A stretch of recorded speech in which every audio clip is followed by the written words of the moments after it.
Assalamualaikum warahmatullahi wabarakatuh. Bagaimana kabarnya anak-anakku semua? Semoga semua dalam keadaan sehat walafiat. Baiklah anak-anakku, kali ini Ibu ingin menjelaskan tentang materi bab 2, yaitu masalah ekonomi dalam sistem ekonomi. Berikut ada gambar tentang kegiatan ekonomi apa yang dilakukan oleh orang tersebut. Nanti kalian bisa menjawabnya setelah video ini berakhir. Baiklah, yang pertama Ibu akan menjelaskan tentang masalah ekonomi, sistem ekonomi, dan sistem ekonomi di Indonesia.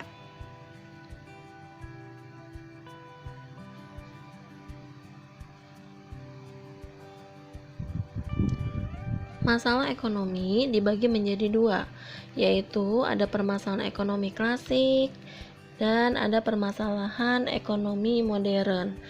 Permasalahan ekonomi klasik yang pertama, apa sajakah? Nah, di sini di layar kalian, mohon maaf PowerPoint-nya tidak terlihat, tapi bisa dicatat oleh kalian ya. Ibu menyebutkan dan menjelaskan. Oke, yang pertama masalah perekonomian klasik. Ada masalah produksi, masalah konsumsi, dan masalah distribusi. Yang pertama masalah produksi ini menyangkut masalah usaha atau kegiatan menciptakan atau menambah kegunaan suatu benda. Yang kedua masalah konsumsi, yaitu menyangkut kegiatan menghabiskan atau mengurangi kegunaan suatu benda. Yang ketiga, masalah distribusi, yaitu menyangkut kegiatan menyalurkan barang dari produsen kepada konsumen. Jadi permasalahan ekonomi klasik ada 3 ya, masalah produksi, masalah konsumsi, dan masalah distribusi. Permasalahan yang kedua yaitu permasalahan pokok ekonomi modern. Yang pertama, ada barang apa yang akan diproduksi, kemudian bagaimana barang tersebut diproduksi, kemudian untuk siapa barang tersebut diproduksi.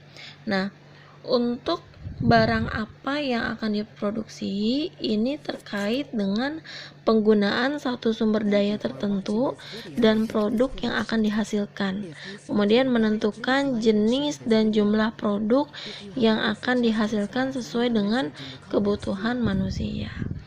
Nah, untuk pertanyaan bagaimana barang tersebut diproduksi, ini terkait dengan teknik produksi yang digunakan produsen dalam proses produksi, yaitu penentuan teknik produksi perlu mempertimbangkan biaya produksi yang dikeluarkan dan keuntungan yang diperoleh produsen. Yang ketiga, for whom atau untuk siapa barang tersebut diproduksi, ini berkaitan dengan segmen pasar atau target pasar atas produk yang dihasilkan oleh produsen. Jadi permasalahan pokok ekonomi modern ada what, how, dan for whom.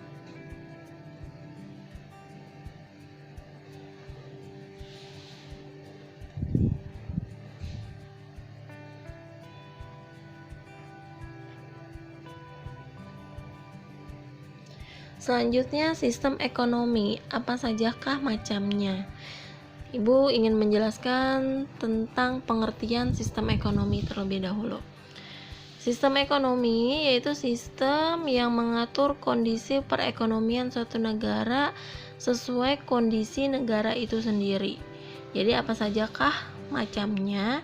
Yaitu yang pertama ada sistem ekonomi tradisional, yang kedua sistem ekonomi komando atau terpusat, yang ketiga sistem ekonomi pasar atau bebas atau liberal, yang keempat sistem ekonomi campuran. Sebenarnya ada lagi yang kelima sistem ekonomi Islam atau Islamic Economy System. Jadi satu-satu akan ibu jelaskan di sini. Yang pertama, mengenal sistem ekonomi tradisional. Ciri-cirinya yaitu teknik produksi dipelajari secara turun-temurun dan bersifat sederhana. Kemudian sistem barter masih digunakan dalam pemenuhan kebutuhan masyarakat.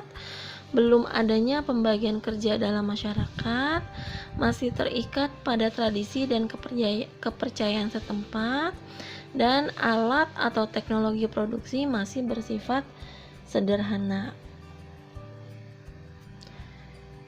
Yang kedua, mengenal sistem ekonomi komando atau terpusat.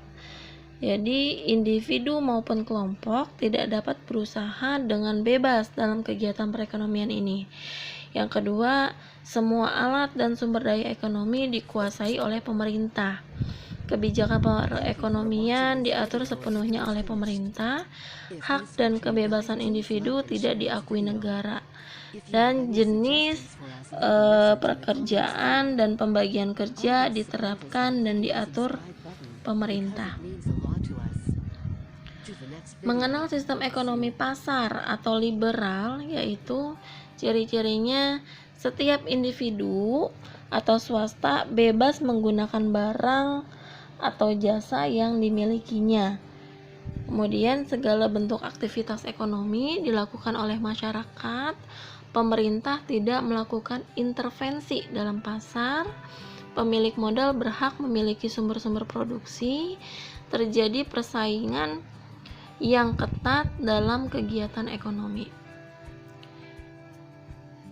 Kemudian selanjutnya mengenal sistem ekonomi campuran.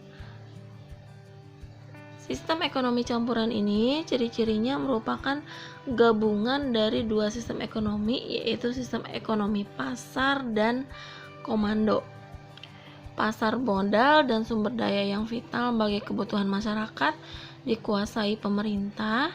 Kemudian peran pemerintah dan swasta berimbang.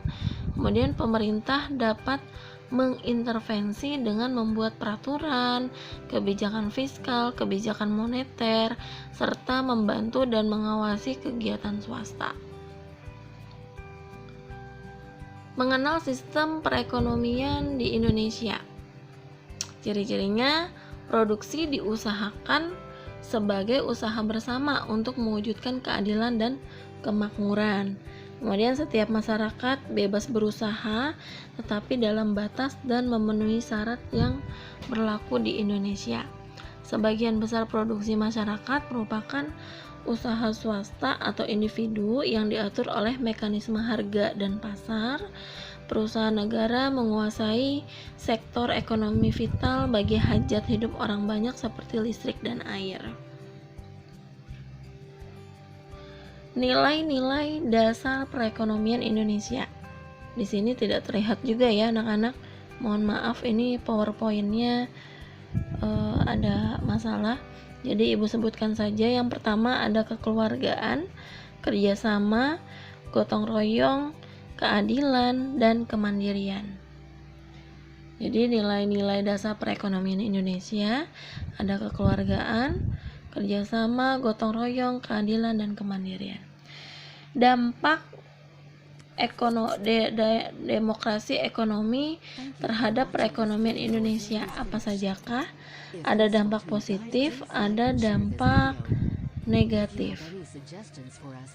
Dampak positif demokrasi ekonomi. Yang pertama, perekonomian disusun sebagai usaha bersama berdasarkan atas asas kekeluargaan. Kemudian cabang-cabang produksi yang penting dan vital bagi negara serta meliputi hajat hidup orang banyak dikuasai oleh negara. Kemudian yang ketiga, warga negara bebas memilih pekerjaan yang dikehendaki serta memiliki hak atas pekerjaan dan penghidupan yang layak. Yang terakhir, potensi, inisiatif, dan daya kreasi warga negara dikembangkan sepenuhnya selama tidak merugikan masyarakat. Jadi itu adalah dampak positif demokrasi ekonomi. Yang kedua, dampak negatifnya. Dampak negatif, yang pertama, perkembangan ekonomi modern dan tradisional berjalan secara tidak seimbang. Yang kedua, pelaksanaan kebijakan oleh pemerintah untuk mengawasi perekonomian masih lemah. Yang ketiga, terdapat monopoli atas sumber produksi. Yang keempat, munculnya korupsi, kolusi, dan nepotisme atau KKN. Oke, sampai sini dulu materi yang kita bahas di bab 2, yaitu tentang masalah pokok ekonomi dan sistem ekonomi. Mudah-mudahan bermanfaat, dan Ibu berharap kalian semua tetap masih semangat belajar di rumah. Mudah-mudahan bermanfaat, dan mohon maaf bila ada salah-salah kata. Mungkin ini saja yang Ibu berikan. Terima kasih atas perhatiannya.